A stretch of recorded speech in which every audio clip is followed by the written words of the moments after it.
Boa noite, gente. A paz do Senhor. A paz do Senhor. Vocês estão vivos, gente? Demonstra que está vivo. Eu vim de uma batalha. Eu me chamo Raquel. Eu faço parte da Assembleia de Deus em Queimados. Meu pastor é o pastor Zéu Nascimento. Me sinto muito honrada por estar conhecendo o Ministério Verdade e Vida. Eu já vim no templo, mas eu nunca tinha vindo no culto. Quando a Tainá me fez o convite, eu prontamente atendi, porque eu entendo que nós somos um corpo, né? E o corpo, ele tem várias partes. Eu sou uma parte que está em Queimados. Eu e minha amiga Joyce. Cadê Joyce? Faz assim, Joyce. Joyce vem me acompanhar. Eu quero louvar a Deus por essa oportunidade. Louvar a Deus pela vida do Lucas, que tem sido um instrumento para a minha vida. E eu quero dizer para você, ainda bem que você veio. Eu costumo dizer isso por onde eu sempre passo. E às vezes parece ser corriqueiro, normal, casual, não sei. Mas o salmista vai dizer que ele preferia estar à porta da casa do Senhor do que habitar na tenda onde há impiedade. Então esse lugar é o melhor lugar para nós estarmos nessa noite. Independente do que você deixou na sua casa, independente de como está sendo a sua história, esse é o melhor lugar.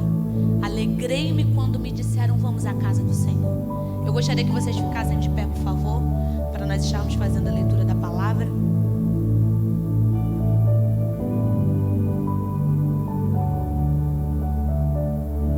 Levítico capítulo 6, versículo 13.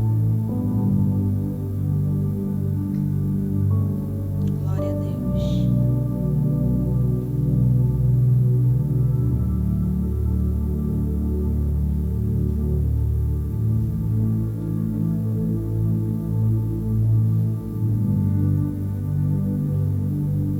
Aleluia. Eu quero ser fiel àquilo que o Senhor colocou no meu coração. Desde quando eu recebi o convite, eu orei aos céus que Ele liberasse uma palavra para esse dia, porque Ele sabia que você estaria aqui. Ele sabia quem viria, quem estaria e qual seria a terra que iria receber. Levítico capítulo 6, versículo 13. Quem achou, diga amém. Glória a Deus. A versão que eu trouxe vai dizer assim: o fogo arderá continuamente sobre o altar, não se apagará. Aleluia. Podemos ler todos juntos? 1, 2, 3. O fogo arderá continuamente sobre o altar, não se apagará. Aleluia. Pode sentar, por favor. Glória a Deus. Aleluia. Como eu disse, eu estava na minha casa pedindo ao Senhor uma palavra para esse dia. E eu vou ser muito sincera, Deus só colocou essa palavra no meu coração. E eu estive orando, estive me separando e perguntando a Deus, né, por que que Ele só falou isso. E hoje, enquanto eu estudava a palavra de Deus, eu fui entender um pouco o contexto dessa mensagem. Nós sabemos que Deus levanta Moisés como libertador do povo de Deus. No livro do Êxodo, o livro do Êxodo relata o nascimento de Moisés, desde o nascimento dele, o seu crescimento, a sua estadia na casa do rei, a sua saída e o seu retorno. Uma das coisas que Deus enfatiza muito na vida de Moisés, pode se enfatizar muito na vida de Moisés, é a forma como Deus se apresenta a ele. Se nós formos ler, nós vamos ver que Moisés sobe um monte, e naquele monte tinha uma sarça. E se nós estudarmos, nós vamos saber que é normal a sarça pegar fogo no deserto, por conta da temperatura, por uma série de fatores que a física hoje pode explicar.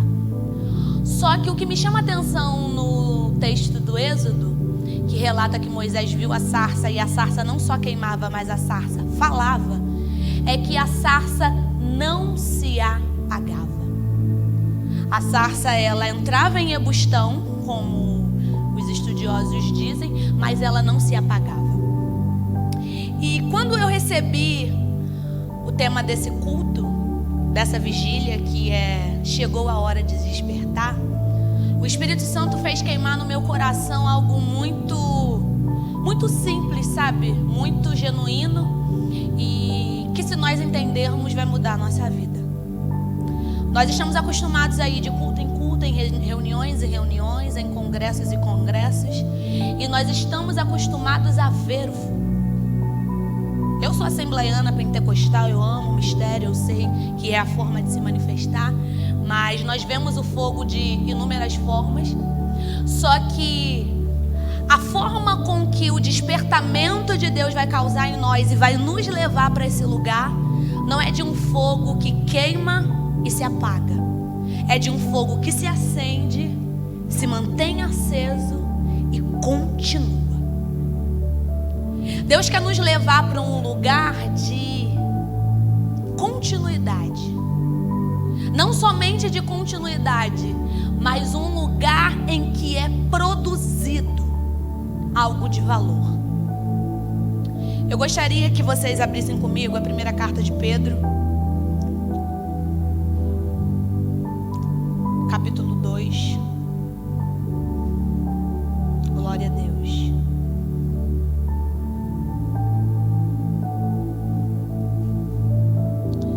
Versículo 9 e 10.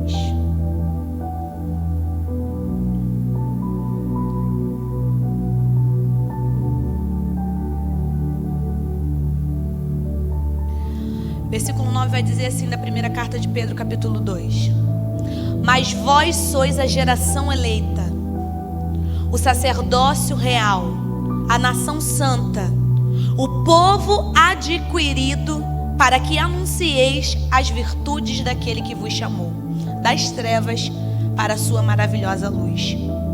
Vós que em outro tempo não éreis povo, mas que agora sois povo de Deus, que não tinhais alcançado misericórdia, mas agora alcançastes misericórdia.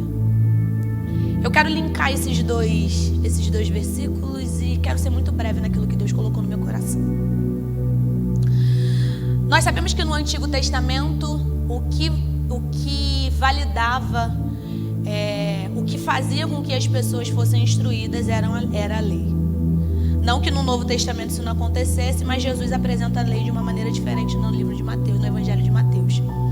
Só que quando Deus levanta Moisés e libera ele no monte os 10 mandamentos e ele começa a escrever aquilo que ele recebe de Deus, Moisés é muito específico nas ordenanças de Deus. E se nós lermos Números, se nós lermos Levíticos e se nós lermos Deuteronômio, nós vamos ver que as pessoas faziam muito isso. E uma das coisas que me chama a atenção é que Deus falou para Moisés o que ele precisava fazer ali no santuário, que precisava ser estabelecido para que ele recebesse os sacrifícios. E no capítulo 5 vai começar dizendo a especificação dos sacrifícios. Eu gostaria que você me acompanhasse. No capítulo 5 do livro de Levítico, o versículo 1 vai começar dizendo sobre o sacrifício dos pecados ocultos. Depois, quando chega no versículo 14, vai dizer sobre o sacrifício pelo sacrilégio. Versículo 17, o sacrifício pelos pecados da ignorância. E aí chega no capítulo 6, o sacrifício pelos pecados voluntários. E aí chega no versículo 8, que vai chegar no texto que nós lemos, a lei do holocausto. Disse mais o Senhor a Moisés: dá ordem a Arão e a seus filhos, dizendo: esta é a lei do holocausto. O holocausto ficará na lareira do altar toda a noite, até pela manhã, e nela se manterá aceso o fogo do altar. Versículo 10, o sacerdote vestirá sua túnica de linho e os calções de linho sobre a pele nua, e levantará a cinza quando o fogo houver consumido o holocausto sobre o altar, e a porá junto a este. Depois despirá as suas vestes e porá outras, e levará a cinza para fora do arraial, a um lugar limpo. Versículo 12, o fogo, pois, sempre arderá sobre o altar, não se apagará, mas o sacerdote acenderá lenha nele a cada manhã, E sobre ele porá em ordem o holocausto, e sobre ele queimará a gordura das ofertas pacíficas. E aqui chega no versículo que nós lemos no início: o fogo arderá continuamente sobre o altar e não se apagará. Pode soar meio contraditório, mas no Antigo Testamento, quando Moisés escreve isso, ele está preparando o povo para aquilo que eles viveriam durante muitos anos. Deus separa os sacerdotes, Deus separa os sumos sacerdotes, Deus separa todas as pessoas específicas para fazer aquilo. Nós sabemos que não era qualquer pessoa que poderia entrar lá e oferecer o sacrifício. Se você pecou, você pegava aquilo que você queria levar, o animal que você queria oferecer em sacrifício, entregava o sacerdote e ali ele fazia todo esse ritual. Só que quando nós vamos para o Novo Testamento, como eu falei para vocês, Jesus não veio invalidar a lei, Jesus veio cumprir a lei. E ele começa o Novo Testamento instruindo os seus discípulos no Sermão da Montanha. E quando Jesus começa o Sermão da Montanha, ele começa falando para os discípulos sobre as bem-aventuranças. E ele chega num ponto muito específico, porque ele sabia que os fariseus, que os escribas, que os estudiosos iriam abordá-lo referente à lei. Por quê? No tempo da lei, você pecava, levava o seu sacrifício. Se ele queimasse, subisse lá, estava aceito. Então o que acontecia com as pessoas? Elas estavam acostumadas a sacrificar de fora para fora, de fora para o alto. Elas não sacrificavam de dentro para fora. E aí Jesus é indagado quando ele está instruindo a multidão em Mateus capítulo 5. E Jesus é indagado e ele fala: eu não vim validar a lei, eu vim cumprir ela, mas eu vim aperfeiçoar ela. E eu estou falando aqui nas minhas palavras. Sabe o que Jesus fala? O pecado do adultério continua sendo o mesmo pecado, só que agora você olhou para uma mulher, você pecou. Você pensou, você pecou. Porque as pessoas estavam acostumadas a fazerem rituais. Não, eu faço isso aqui, aí agora eu levo isso aqui e tá tudo bem. Não tá na moda essa frase? E tá tudo bem. A gente escreve um textão e tá tudo bem. E era assim que acontecia.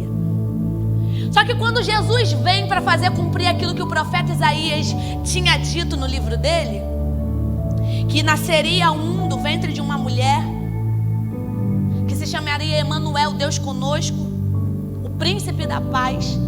Jesus vem e ele começa a expandir o seu ministério falando isso. E eu acho maravilhoso é que Jesus começa instruindo os seus discípulos. E uma das instruções que ele fala, se eu não me engano, é Mateus 5,17, fala sobre o jejum, sobre a oração. Jesus começa a ensinar o povo a agir de maneira correta, porque o que eles faziam não batia com aquilo que eles estavam querendo. Vou facilitar, vou melhorar isso aqui. As pessoas faziam os seus sacrifícios, levavam lá, mas elas não tinham transformações em seus hábitos. Se nós voltarmos um pouquinho, nós vamos ver no primeiro livro de Samuel, quando Deus levanta Ana para passar por aquele tempo de escassez, por aquele tempo de sequidão, em que Deus cerra a madre de Ana. Nós vemos que o sacerdócio já estava corrompido. Os filhos de Eli, Ofni e Finéias, já estavam cometendo sacrilégios contra as coisas do Senhor. E o que eu acho muito bacana na Bíblia, isso me motiva cada vez mais a ler mais a palavra de Deus, é porque a palavra ela é toda coerente. E se nós vermos o tempo em que Samuel nasceu, Samuel é o último juiz da linhagem. E ele foi um juiz justo, porque Deus prepara as coisas no tempo específico e linka elas com uma conexão para que elas aconteçam. Quando Samuel nasce, Ofni e Finéias já estavam corrompendo as ofertas que eram levadas ao templo. Eli, o sacerdote, que estava lá quando Ana chegou chorando, indagou Ana e falou o que é para Ana: você está embriagada aqui no templo. Eu imagino que se Eli falou isso, é porque isso já devia estar acontecendo. Já devia estar entrando gente embriagada, já devia estar entrando gente de qualquer maneira. E quando Ana é abordada, ela fala: não, não, Senhor, eu sou uma mulher de espírito triste, de alma batida. Passa um tempo, Ana faz um voto ao Senhor, Samuel nasce, cresce, ela entrega a ele depois do desmame a Eli. Eli faz com que a parte da instrução seja totalmente dele ali no templo. Samuel cresce e chega um tempo em que Samuel escuta uma voz, Samuel, e ele corre para Eli. O Senhor me chamou e ele diz não. E ele ouve a voz pela segunda vez, Samuel, e ele diz, o Senhor me chamou não. E aí ele é instruído pelo sacerdote Eli. Quando você ouvir essa voz, você responde, fala que o teu servo ouve. Quando chega na terceira vez em que Samuel ouve essa voz, ele responde como Eli havia o ensinado, fala que o teu servo ouve. E ele fala para ele, quando você ouvir a voz, tudo que o Senhor te disser lá, você fala para mim. E aí Samuel recebe a revelação de que Deus ia acabar com aquilo tudo que estava acontecendo naquele tempo. Se instaura um tempo muito difícil. Deus mata Ofni e Finéia. Uma mulher está tendo um filho e ela bota o nome do filho de Icabô, que significa e foi-se a glória de Israel. E aí Samuel é levantado como sacerdote. Só que eu gostaria que nós entendêssemos a diferença do sacerdócio no Antigo Testamento para o sacerdócio no Novo Testamento. No Antigo Testamento era como Eucana, o marido de Ana, fazia. Pegava o sacrifício e ia de ano em ano oferecer ao Senhor. No Novo Testamento, aleluia, Jesus nos ensina, através do seu sacrifício na cruz, que agora nós somos os sacerdotes. Que agora nós somos responsáveis em levar, não somente levar o sacrifício, mas em ser o próprio sacrifício. Enquanto eu li esse texto, eu falei assim, Senhor, eu não quero cometer heresia, eu não quero falar aquilo que a palavra não fala, porque a palavra por si só, ela fala sozinha. Ela se revela. A palavra, na verdade, o que eu estou fazendo aqui, eu estou trazendo luz à palavra, porque a palavra por si só, ela já é revelada. Mas Deus falou o meu coração sobre a diferença do Antigo Testamento, do sacerdócio no Antigo Testamento, e a diferença no sacerdócio no Novo Testamento. Como nós lemos na carta de Pedro, que Pedro está escrevendo para o povo, ele afirma isso, ele diz, mas vós sois. Repita depois de mim, mas vós. Ele está dizendo, mas vós eram. Ou vós serão. Ele fala não, vocês são a geração eleita. Vocês são o povo adquirido por Deus. Enquanto eu lia isso, o Senhor falava ao meu coração que nós precisamos ter a compreensão, chegar ao entendimento de quem de fato nós somos. Sabe por quê? A crise de identidade acontece porque nós não identificamos quem nós somos em Deus. Eu passei por um período muito grande de uma crise de identidade muito bizarra, porque o meu pai se separou da minha mãe e eu achava que eu não tinha pai e eu deixei aquilo entrar no meu coração. E certa vez eu fui fazer uma viagem e chegando lá na viagem, eu estava na Alemanha. Uma missionária saiu da Turquia e chegou na Alemanha e falou assim, Deus me trouxe aqui para falar com você. E Deus começou a usar ela de uma maneira poderosa e ela falou assim, Deus manda te dizer que Ele é o seu pai. Aí eu fiquei olhando assim. Não, você não está entendendo. Deus manda te dizer que Ele é o seu pai. Enquanto aquela mulher, a missionária Renata, ela repetia aquilo para mim, aleluia, eu creio muito no poder de Deus, não porque era alguém sendo usado, porque pela palavra poderia também acontecer, mas a forma como que Deus nos traz a compreensão de quem nós somos. Eu já servia a Deus, eu já pregava, eu já tinha ministério, mas eu não tinha consciência de que eu tenho um pai. Meu pai foi embora de casa, meu pai me abandonou, mas eu tenho um pai. Sabe o que Pedro está ensinando aqui? Sabe o que Pedro está instruindo o povo? Vocês são. Ele não está dizendo vocês serão, ou algum tempo vai acontecer. Ele está dizendo que é. Enquanto nós não tomarmos posse dessa identidade, Enquanto nós não nos vestirmos disso, nós vamos continuar, sabe o quê? Dormindo. Eu me lembro que os antigos oravam: Deus, tira ele do sono da indolência. Sabe o que é isso? É gente que está andando, gente que está cantando, gente que está pregando, gente que está fazendo um monte de coisa, mas ainda está dormindo. E Raquel, que sono é esse? Não é um sono literal. É um sono em que você está achando que está bacana. É um sono que você está achando que está fluindo. É um sono que você está crente que está arrebentando a boca do balão, mas que você ainda não foi despertado. Eu vim lá de Queimados para dizer para vocês, eu não sei se isso vai se encaixar com alguém aqui, mas eu quero ser fiel àquilo que o Senhor falou no meu coração. A função de Deus é não apagar o fogo. A sua função é trazer a lenha. Nós acabamos de ler aqui que o fogo vai continuar queimando. Mas o que precisa? O que é preciso para eu entrar nisso, para eu, me mergulhar nessa dimensão? É eu me entregar completamente, até entrar em embustão, como aconteceu com a sarça que queimava no deserto. Sabe o que Deus fala no meu coração? Deus está levantando uma geração de gente incansável para a obra dele. Deus está levantando uma geração de gente que não vê impedimento para fazer aquilo que Deus chamou para fazer. Sabe o que tem acontecido? Eu não sei se isso é só lá na minha terra, lá em Queimados. Eu não sei se acontece aqui em Seropédica. Nós temos sido muito egoístas, sabe? Nós chegamos até a Deus, Deus me dá, Deus faz, Deus, eu quero, Deus, Deus, Deus. E um dia desses eu estava fazendo um feedback da minha vida. E eu caí em si igual um filho pródigo. Eu falei: Deus, mas eu estava pedindo isso aqui porque eu queria mostrar isso aqui. Não era porque eu estava vivendo isso. E eu fiquei constrangida.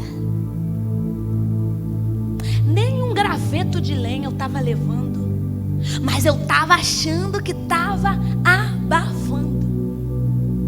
Eu falei: Senhor, muito obrigada, porque o seu despertar chegou para mim.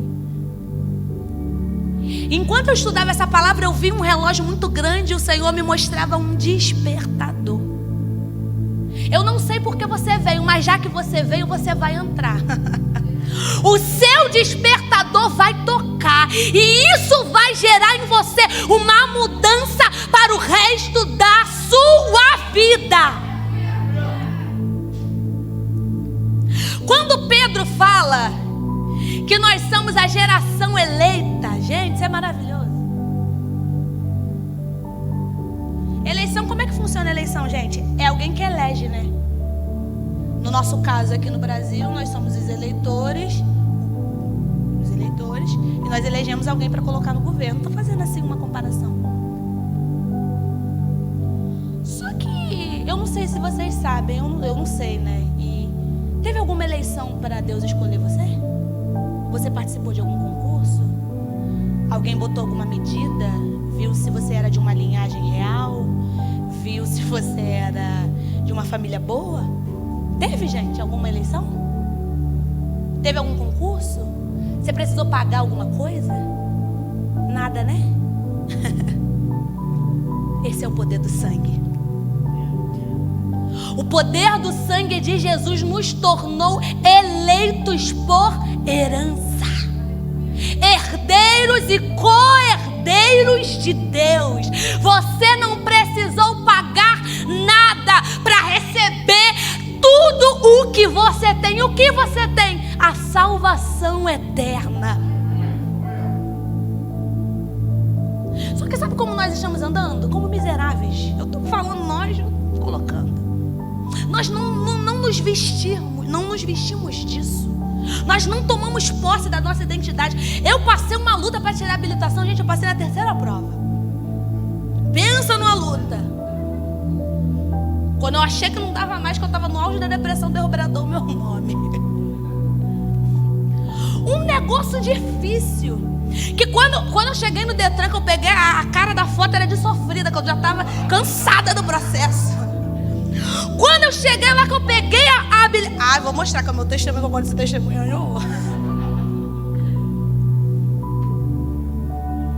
Quando eu peguei isso aqui na minha mão, isso já fazem 7 anos. Eu queria mostrar para todo mundo. Fala assim, ó, eu conquistei isso aqui. Eu passava em frente ao Carrefour de Belfort Roxo, eu me arrepiava. Quando eu via carro de autoescola, eu ficava apavorada. Eu não sei que legião é essa que atua lá no Detran, gente. Tem uma potestade ali. Negócio terrível. Tirei, deixei de lado a minha outra identidade. Falei, agora eu só vou andar com habilitação. Quando eu chego no plano de saúde, eu dou a carteirinha e a minha habilitação. Sabe por quê? Isso aqui me custou muita coisa. Eu não sei se vocês estão entendendo. Mas essa identidade que Deus nos dá de geração eleita precisa ser absorvida por nós. E não só absorvida, ela precisa ser usada. O que Paulo vai dizer na carta aos Efésios, capítulo 4, versículo 1? Cada um ande conforme a vocação pelo qual foi chamado. Será que nós estamos andando conforme nós fomos chamados? Quem está falando aqui é alguém que recebeu, que entendeu isso há alguns dias atrás, mas estou passando para frente. Será que de fato nós estamos usando o benefício da salvação das nossas almas nos nossos dias? Será que nós estamos andando de cabeça erguida como um povo que foi salvo e resgatado por Deus? Ou será que nós estamos igual a galera lá do Antigo Testamento, que pega o sacrifício, leva o sacrifício e volta a fazer as mesmas coisas que fazia? E não só fazer, porque o Espírito Santo grita isso ao meu coração. Raquel, tem pessoas que não estão fazendo, que é pior. Nós estamos no último minuto do relógio de Deus. Antes, quando eu nasci era na última hora. Agora nós estamos no último minuto. Nós estamos vendo os sinais se cumprir. Todas as profecias. Se nós pegarmos o livro de Daniel, se nós formos para o Apocalipse, se nós juntarmos tudo, nós vamos ver que tudo está se cumprindo. E será que nós estamos nos vestindo da roupa que de fato pertence a nós? Porque em Levítico vai dizer que o sacerdote vestia sua túnica de linho, os calções de linhos, levantava a cinza quando o fogo, e se levantava a cinza quando o fogo era consumido. Ele tomava posse daquilo.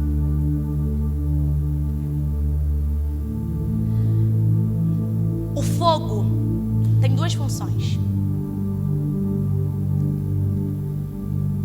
purificar aquilo que tem valor. Jó vai dizer que se ele fosse provado, ele sairia provado como ouro. O fogo, ele purifica. Mas o fogo também faz, sabe o que, gente? Queima aquilo que é palha. E sabe o que é palha? Aquilo que não tem valor, aquilo que não tem peso.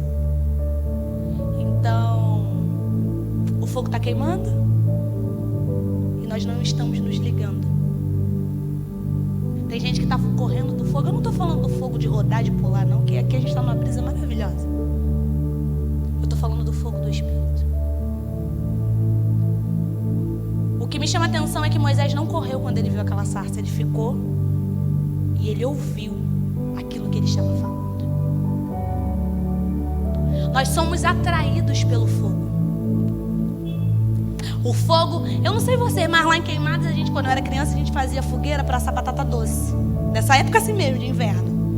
Assava batata doce, aipim, colocava as coisas lá. E meu irmão estava querendo fazer isso hoje. E aí, como nós tomávamos banho e íamos pra rua e a gente ficava ali assim. Quanto mais perto do fogo, mais o quê? Fazia o quê, gente? Mais?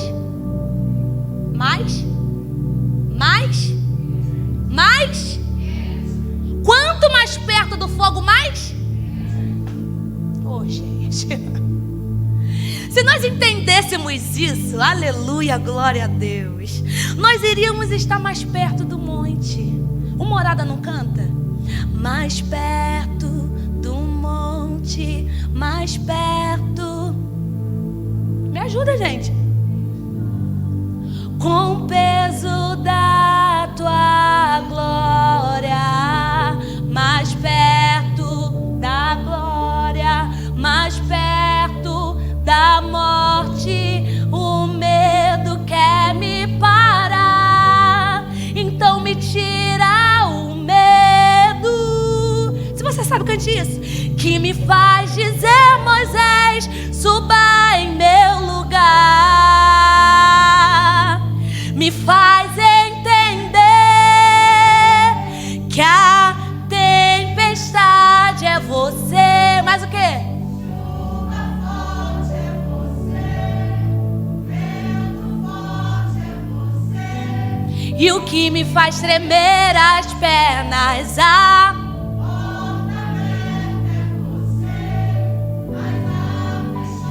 é você, é tudo sobre você. Aí a parte que eu amo desse hino. Eu vou subir no monte que muitos desistiram e vão ficar lá. O quê?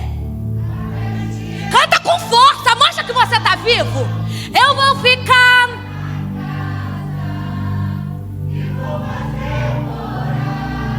Aleluia! Essa é a sua oração? Declare isso mais uma vez. Mais perto.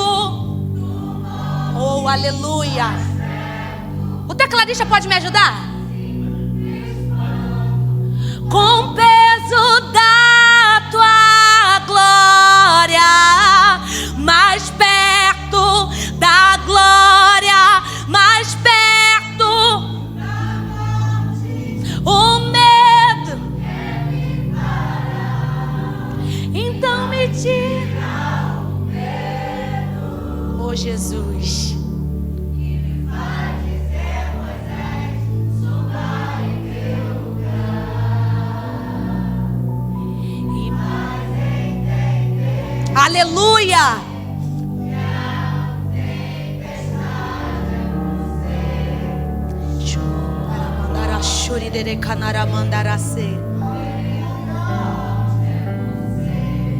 E o que me faz tremer as pernas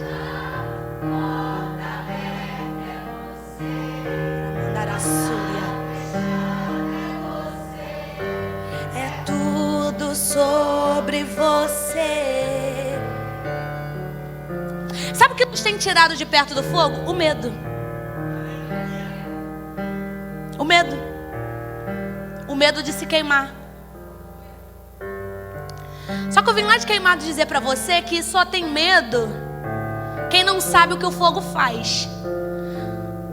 Mas eu vim aqui com essa palavra simples te dizer que o fogo tem essas duas funções: queimar e purificar. Não vai te fazer mal, não vai te causar dano. Quando o fogo, quanto mais perto você estiver do fogo, sabe que aquilo que não pertence a você, aquilo que não faz parte de você, vai ser queimado como palha, vai ser consumido rápido e vai sair. Agora aquilo que precisa ser aperfeiçoado na sua vida, aleluia, vai ser purificado como ouro, vai levar a forma, vai chegar à medida perfeita, vai alcançar o objetivo perfeito e você vai produzir.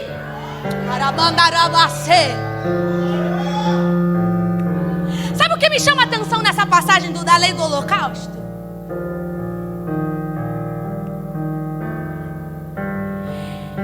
Que o fogo ficava acendido no altar toda noite até pela manhã e se mantinha aceso. Só que para levar lenha, aleluia, era só pela manhã. E nós sabemos que manhã na Bíblia significa prioridade. A primeira coisa que nós fazemos significa primícia.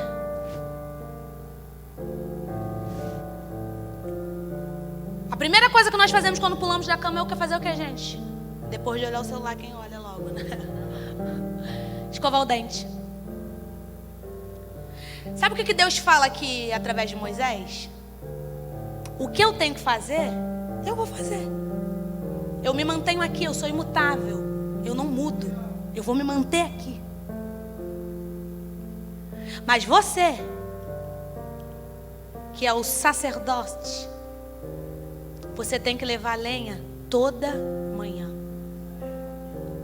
E isso pode ser no sentido literal, de você fazer o seu devocional, você separar um tempo precioso para Deus. Mas isso também pode ser levado sobre... Por onde eu passo eu falo sobre isso, e essa é a verdade. Sobre a vida de devoção com Deus. Nós precisamos ter uma vida de jejum e oração e separação. Como nós iremos despertar aqueles que estão lá fora se nós ainda estamos dormindo? Qual método nós vamos usar? Qual forma que a gente vai fazer para atrair alguém? Pelo menos eu, Raquel, a única forma que eu conheço que atrai pessoas para esse lugar é pelo fogo do Espírito Santo. A Bíblia vai dizer no livro de Atos que os discípulos voltaram para Jerusalém obedecendo uma ordem de Jesus. E eles ficam ali, eles ficam fazendo o que, gente? Olhando para o teto, para o lado. Eles ficaram ali em oração, em espírito de devoção, em uma entrega total, esperando aquilo que Deus ia fazer. E cumprindo-se o dia de Pentecostes, foram repartidas línguas como de fogo. E aí acontece aquilo tudo que a gente já sabe. Só que depois que vem o batismo, ali em Atos 2, multidões são atraídas. E elas não são atraídas porque Pedro era bom, elas não são atraídas porque o que estava acontecendo ali era bacana. Elas são atraídas pelo fogo. Uau! Eu estou devagar que eu estou cansada, mas eles foram atraídos pelo fogo. E em um só discurso, quantas almas foram salvas? Quantas almas, gente? 3.000 almas de uma vez. Sabe o que Deus faz queimar no meu coração? O que Jeremias diz no capítulo 23, versículo 29. Não é a minha palavra como fogo? Oh, aleluia! Como um martelo que esmiuça a penha. Sabe o que está sendo? O que significa isso? A gente não precisa de mais ideia, a gente não precisa de mudar. É básico, se tiver fogo, pessoas serão atraídas. Não porque você é bom, não porque você é uau, mas serão atraídas pela palavra de Deus, porque a palavra de Deus é fogo. E eu gostaria que você se colocasse de pé.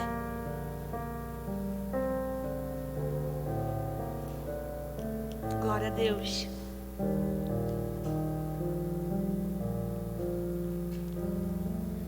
Jeremias tem muitas palavras de fogo, muitas referências com essa palavra fogo.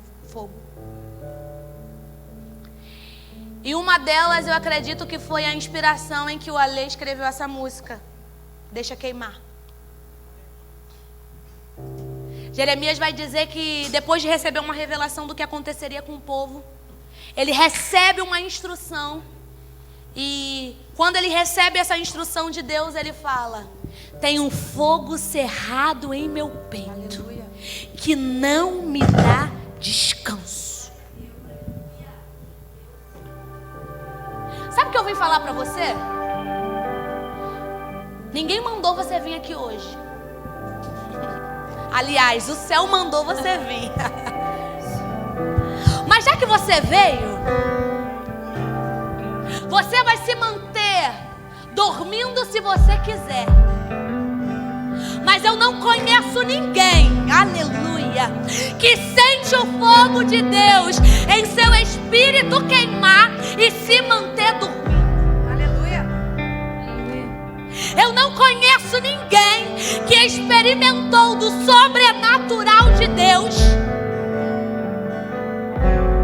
que experimentou de tudo isso que o céu libera e continuou dormindo. Oh, nerede canaramandarase, nerede canaramandorecanaramandaraça, nerede canayalamandarasuri, neremandarabassa.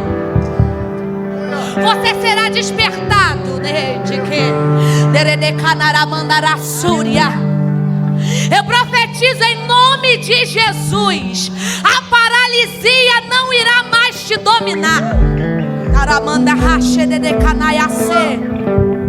O medo não irá mais te parar.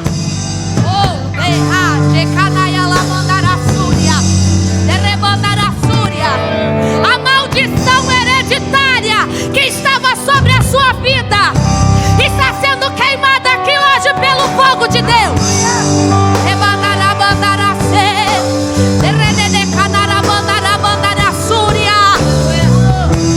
O Espírito Santo de Deus vai te despertar de madrugada para orar. O Espírito Santo de Deus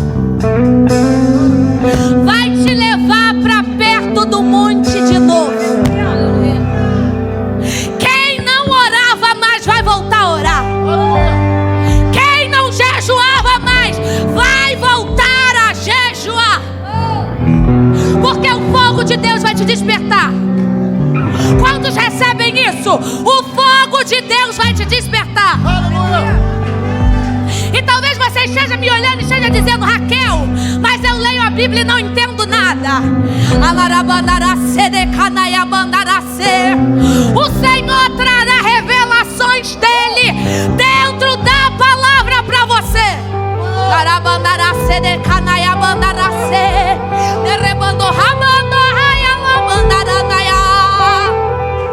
Você será tocado por Deus. Vamos adorar.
imoralidade.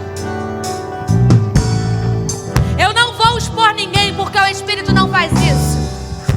Mas eu gostaria que você que se sentiu tocado aí no seu lugar, Narabandarassúria, levasse ao altar de Deus aquilo que precisa ser consumido na sua vida, aquilo que precisa ser queimado, Narabandarassúria, porque primeiro é limpo e depois é purificado. Oh, glória! Arabandarassuri, rabandaracê. Fala para Deus: Deus, eu preciso que tal coisa seja queimada na minha vida. Quantos aqui creem no poder de Deus? Eu creio nisso. Eu sei o que precisa queimar, o que precisa ser tirado. Eu sei o que está demais. E o Espírito Santo fala no meu coração que enquanto você declara isso, Anarabando que medalha sai, Deredebando como Anarassúria, enquanto você declara com os seus lábios, enquanto você confessa com os seus lábios, quem não falava em línguas vai voltar a falar. Quem não profetizava vai voltar a profetizar. Quem não lia mais a Bíblia vai voltar a ter vontade. Porque você está sendo atraído pelo fogo. Oh.